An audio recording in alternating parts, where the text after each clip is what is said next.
কলকাতায় সংবাদ মাধ্যমের মুখোমুখি হয়ে একাধিক গুরুত্বপূর্ণ বিষয়ে নিজের মূল্যবান বক্তব্য রাখলেন বাংলার জনপ্রিয় জননেতা তথা রাজ্য বিধানসভার বিরোধী দলনেতা সম্মানীয় শ্রী শুভেন্দু অধিকারী মহাশয়। শিবির আপনার দলের কিছু লোকজন যেহেতু জুনিয়র ডক্টরদের বলেছেন আগামীকাল 5টার মধ্যে কাজে ফিরতে হবে, নইলে রাজ্য সরকার ব্যবস্থা নেবে। তারপরে হঠাৎ করে ভাবখানা এমনই যেন বিরাট একটা জয় পেয়ে গেছে।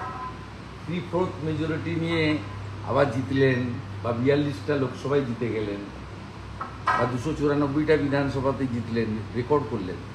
এমন একটা ভাব উচ্ছ্বাস, এতে আমার খুব খারাপ লেগেছে যে মানুষের একটা হুঁশ নেই। এই বাচ্চা মানে বোনের মতো মানে একটা প্রতিভাবান তরুণী